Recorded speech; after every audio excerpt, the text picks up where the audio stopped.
ಈ ಒಂದು ಕಾಲೇಜಿನಲ್ಲಿ ವ್ಯಸನ ಮುಕ್ತಿಯ ಬಗ್ಗೆ ತಿಳಿಸ್ಲಿಕ್ಕೆ ಇಷ್ಟಪಡ್ತಾ ಇದ್ದೀವಿ. ಪ್ರಜಾಪಿತ ಬ್ರಹ್ಮಕುಮಾರಿ ಈಶ್ವರಿ ವಿಶ್ವವಿದ್ಯಾಲಯ 1936ರಲ್ಲಿ ಸ್ಥಾಪನೆಯಾಯಿತು. 2025ರವರೆಗೂ ವ್ಯಸನ ಮುಕ್ತ ಈ ಒಂದು ಸೇವೆಯನ್ನು ಆಗಿನಿಂದಲೂ ಸಲ್ಲಿಸ್ತಾ ಇದೆ.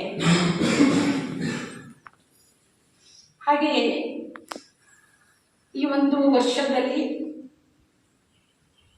ಭಾರತದ ಗೌರ್ಮೆಂಟಿನಿಂದ ನಮಗೆ ಸಲಹೆ ಸಿಕ್ಕಿದೆ.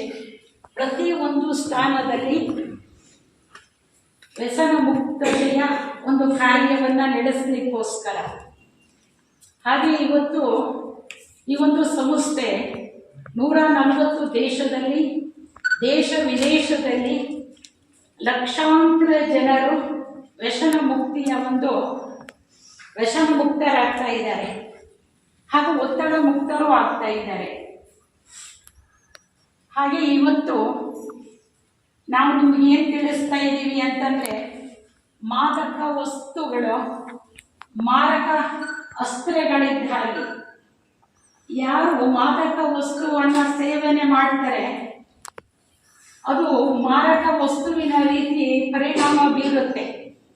ಮಾರಕ ವಸ್ತುವಿನಿಂದ ಯಾರಿಗಾದ್ರೂ ಹೊಡೆದ್ರೆ ಒಬ್ಬ ವ್ಯಕ್ತಿ ಸಾಯ್ತಾರೆ, ಆ ವಸ್ತು ಪುಡಿಯಾಗ್ಬೋದು.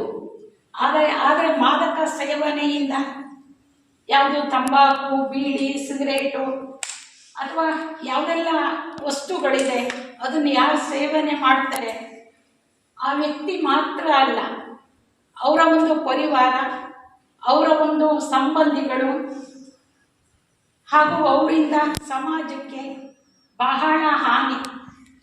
ಯಾವುದೋ ಮಾದಕ ವಸ್ತುಗಳಿಂದ ತಾನು ಕುಡಿಯೋದಲ್ಲದೆ ಅಥವಾ ಬೀಡಿ ಕುಡಿಯೋದು, ಸಿಗರೇಟ್ ಕುಡಿಯೋದು, ಜೊತೆಗೆ ತನ್ನ ಪತ್ನಿಗೂ ಕೆಲವರು ಕುಡಿಸ್ತಾರೆ, ಪ್ರೀತಿಗೂ ಬೆದರಿಕೆ ಹಾಕಿ ಮತ್ತೆ ಅವರು ಆ ಹವ್ಯಾಸಕ್ಕೆ ಅಡಿಕ್ಟ್ ಆಗ್ತಾರೆ. ಮತ್ತೆ ಮಕ್ಕಳನ್ನೇನು ತರಲಿಕ್ಕೆ ಕಳಿಸ್ತಾರೆ, ಅವರು ಈ ಒಂದು ವ್ಯಸನಕ್ಕೆ ಬಲಿಯಾಗ್ತಾರೆ. ಮತ್ತೆ ಸಂಘ ದೋಷ ಏನಿದೆ, ಸಂಘದಂತೆ ರಂಗು ಅಂತ ಹೇಳಿ ಎಂತಹ ಸಂಘವನ್ನ ನಾವು ಮಾಡ್ತೀವಿ ಅಂತಹ ಒಂದು ಬಣ್ಣ ಯಾರು ಸಂಘ ಮಾಡಿರ್ತಾರೆ ಅವ್ರ ಮೇಲೆ ಬೀರುತ್ತೆ. ಸಂಘ ದೋಷ ಬೇಗ ಬೀರುವಂಥದ್ದು. ನಾವು ಇದೆಲ್ಲದರಿಂದಲೂ ಮುಕ್ತರಾಗಬೇಕು ಅಂತಂದ್ರೆ ನಾವು ರಾಜ್ಯೋಗದ ಅಭ್ಯಾಸವನ್ನ ಮಾಡಬೇಕಾಗುತ್ತೆ. ಇವತ್ತು ಮನೆಗಾಧಾರ ಫೌಂಡೇಶನ್, ಮರಕ್ಕಾಧಾರ ಬೇರುಗಳು, ಹಾಗೆ ಈ ಒಂದು ಜಗತ್ತಿಗಾಧಾರ ಎಲ್ಲರೂ ಜೊತೆಗೆ ನೀವೆಲ್ಲ ವಿದ್ಯಾರ್ಥಿಗಳು ಭವ್ಯ ಭಾರತ, ದಿವ್ಯ ಭಾರತದ ಆಧಾರ ಮೂರ್ತಿಗಳು, ಉದ್ಧಾರ ಮೂರ್ತಿಗಳು. ನಿಮ್ಮಿಂದ ಭಾರತ ಏನು ಇಡೀ ವಿಶ್ವವನ್ನೇ ಬದಲಾವಣೆ ಮಾಡುವಂತಹ ತಾಕತ್ತಿದೆ. ಯಾವಾಗ ಹೂವಿನಂತಹ ಜೀವನವನ್ನ ಹೂವಿನ ಸಮಾನ ಮಾಡ್ಕೊಳ್ಳಿಕ್ಕೆ ಸಾಧ್ಯತೆ ಇದೆ. ಎಲ್ಲ ಮನಸ್ಸಿಗೆ ಗುಲಾಮರಾಗಿರುವಂಥದ್ದು. ಮನಸ್ಸಿನಿಂದ ನಾವು ಮನಸ್ಸನ್ನ ಸರಿಪಡಿಸಿಕೊಂಡಾಗ, ಮನಸ್ಸಿನಲ್ಲಿ ಸಕಾರಾತ್ಮಕ ವಿಚಾರ ಮಾಡಿದಾಗ ಎಲ್ಲ ದುಶ್ಚಟಗಳು, ದುರ್ಗುಣಗಳಿಂದ ನಾವು ಮುಕ್ತರಾದಾಗ ನಮ್ಮ ಭಾರತವನ್ನ ಸ್ವರ್ಗವನ್ನಾಗಿ ಮಾಡಲಿಕ್ಕೆ ಸಾಧ್ಯತೆ ಇದೆ. ಹಾಗೆ ನಾನು ನಿಮಗೆ ಇವಾಗ ಈ ಒಂದು ಪ್ರತಿಜ್ಞೆಯನ್ನು ಮಾಡಿಸ್ತಾ ಇದ್ದೀವಿ. ಆದರೆ ನೀವು ಈ ಪ್ರತಿಜ್ಞೆಯನ್ನ ದೃಢತೆಯಿಂದ ಮಾಡಿ. ಯಾವುದೇ ಒಂದು ದೃಢತೆಯಿಂದ ಮಾಡಿದಾಗ ಅದರಲ್ಲೇ ಸಫಲತೆ ಪ್ರಾಪ್ತಿ ಮಾಡ್ಕೊಳ್ಳಿಕ್ಕೆ ಸಾಧ್ಯತೆ ಇದೆ. ಹಾಗಲ್ಲ ಕೇಳಿ ಬಿಡುವಂಥದ್ದಲ್ಲ. ನೀವೆಲ್ಲ ಭಾರತದ ಒಬ್ಬರೊಬ್ಬರು ಒಂದೊಂದು ಶಕ್ತಿಗಳಿದ್ದ ಹಾಗೆ ನೀವು ಹಿಂದಿನವರ ಚರಿತ್ರೆಯನ್ನು ನಾವು ನೋಡ್ತಾ ಇದ್ದೀವಿ. ಒಬ್ಬೊಬ್ಬ ವ್ಯಕ್ತಿಗೂ ಎಷ್ಟು ಮಹಾನತೆ ಇದೆ, ವಿಶೇಷತೆ ಇದೆ. ಭಾರತ ಅಂದರೆ ಪವಿತ್ರ ಭೂಮಿ, ಪುಣ್ಯ ಭೂಮಿ, ದೇವ ಮಾನವರು ಇದ್ದಂತಹ ಭೂಮಿ, ಪರಮಾತ್ಮ ಅವತರಣೆಯಾಗಿರುವಂತಹ ಭೂಮಿ. ಇಂಥ ಸ್ಥಾನದಲ್ಲಿ ನಾವು ಜನ್ಮ ತಗೊಂಡಿದ್ದೀವಿ ಅಂದರೆ ನಾವು ಮಹಾನ್ ಭಾಗ್ಯಶಾಲಿಗಳು. ನಮ್ಮ ದೇಶವನ್ನು ಹೊರ ದೇಶಗಳು ಹಾಡಿ ಮಹಿಮೆಯನ್ನ ಮಾಡ್ತಾರೆ. ಇಂಥ ಸ್ಥಾನದಲ್ಲಿದ್ದೀವಿ ಅಂತಂದರೆ ಇಂಥ ಮಣ್ಣಿನಲ್ಲಿ ವಾಸ ಮಾಡ್ತಾ ಇದ್ದೀವಿ ಅಂತಂದರೆ ನಾವು ಅದೃಷ್ಟಶಾಲಿಗಳು. ಇನ್ನು ತಾವೆಲ್ಲರೂ ಈ ಪ್ರತಿಜ್ಞೆಯನ್ನು ದೃಢವಾಗಿ ಮಾಡಿ ನಾವೇನು ಹೇಳ್ತೀವಿ ಅದನ್ನು ನೀವು ಬಾಯಿ ಬಿಟ್ಟು ಹೇಳಬೇಕಾಗುತ್ತೆ. ಹಾಗಾಗಿ ಎಲ್ಲರೂ ಕೈಯನ್ನು ರೈಟ್ ಹ್ಯಾಂಡ್ ಮುಂದೆ ಚಾಚಿ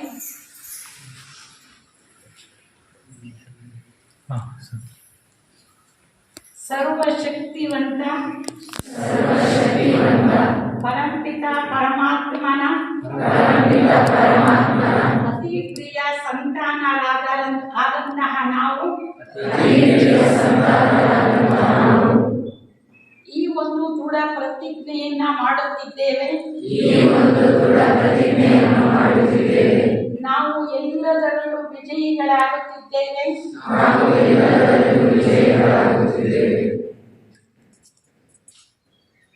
ನಾವು ಸದಾಕಾಲ ನಮ್ಮ ಭಾರತವನ್ನ ವ್ಯಸನದಿಂದ ಮುಕ್ತ ಮಾಡುತ್ತೇವೆ ಹಾಗೂ ನಮ್ಮ ರಾಷ್ಟ್ರವನ್ನ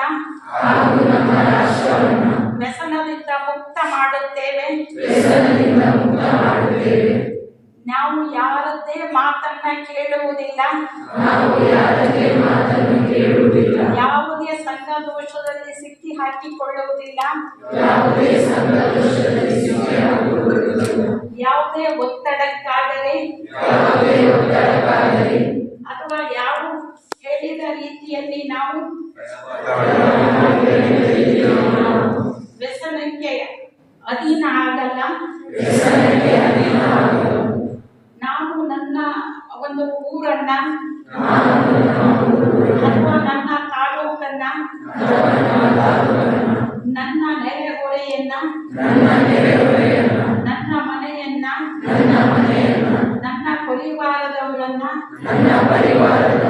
ನನ್ನನ್ನು ವ್ಯಸನದಿಂದ ಮುಕ್ತ ಮಾಡಿಕೊಳ್ಳುತ್ತಿದ್ದೇನೆ. ಇದು ನನ್ನ ದೃಢ ಪ್ರತಿಜ್ಞೆಯಾಗಿದೆ. ಓಂ ಶಾಂತಿ, ಓಂ ಶಾಂತಿ, ಓಂ ಶಾಂತಿ, ಓಂ ಶಾಂತಿ.